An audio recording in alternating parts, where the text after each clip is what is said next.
राज्यातील डिजिटल वीज मीटर बसविण्याच्या प्रक्रियेला तात्काळ स्थगिती द्यावी अशी मागणी Republican party of India Christian आघाडीचे पुणे शहर अध्यक्ष ख्रिस्तोफर राजमणी यांनी केली आहे।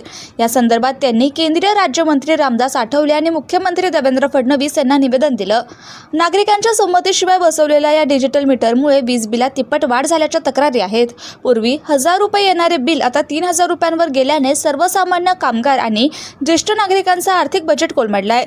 अन्न, शिक्षण की वीज बिल असा प्रश्न जनतेसमोर असून इतर राज्यांप्रमाणे महाराष्ट्रातही वीज दरात सवलत देऊन ही प्रक्रिया थांबवावी अशी मागणी राजमणी यांनी केली आहे। पुण्यामध्ये हे जो आलेले आहेत मीटर आलेले डिजिटल मीटर ह्याच्यानी लय गरीब गोर लोकांसाठी हे अडचण आलेले। आज किती लोक गरीब लोक जे हातावरचे पोट भरतात त्यांच्यासाठी मीटर भरून आज 1000 रुपयाचं बिल तिकडे 3000 रुपये 4000 रुपये येते, ते लोक भरणार कुठं?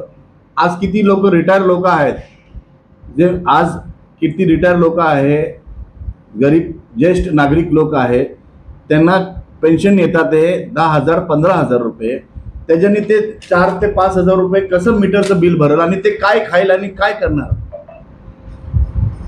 माझं विनंती आहे आठवले साहेब का कृपया करून ह्याच्यावर लक्ष घाला। हे गोरगरिबांच्यावर अन्याय होत आहे आणि आमचे मुख्यमंत्री साहेब श्री देवेंद्र फडणवीस साहेब हे तुम्हालाही एक विनंती आहे, नम्र विनंती आहे का तुम्ही महाराष्ट्राचे आमच्या लोकांसाठी तुमच्या नेतृत्वाखाली आम्ही सगळेजण आहेत। आज गोरगरीब लोक कुठं जाईल? त्यांचा आवाज कोण आहे? आज कुठं बोलणार आहे?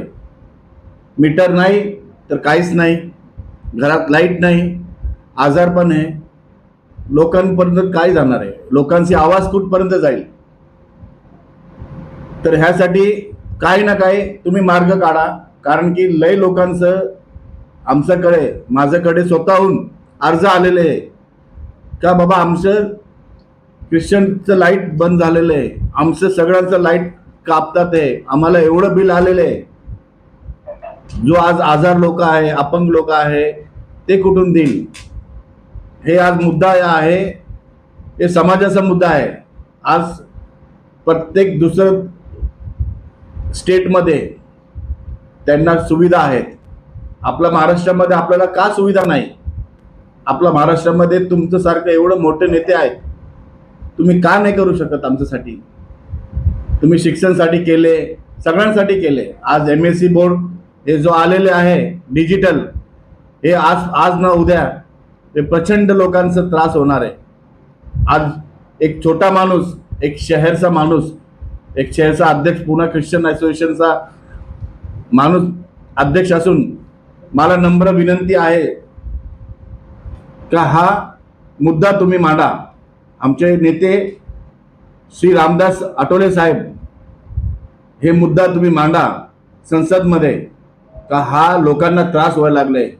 हे डिजिटल ते बिना विचारून त्यांचं मीटर चेंज करतात, त्यांना कोण अधिकार दिले? त्यांचं रायटिंग्स नाही, काहीच नाही, फक्त असं हे जोर जबरदस्ती झालेलं आहे। आणि जो बिल नाही भरत आहे त्यांचं लाईट कापून जातात, ते गरीब कुठं पडणार? गरीब लोक कुठं जाणार?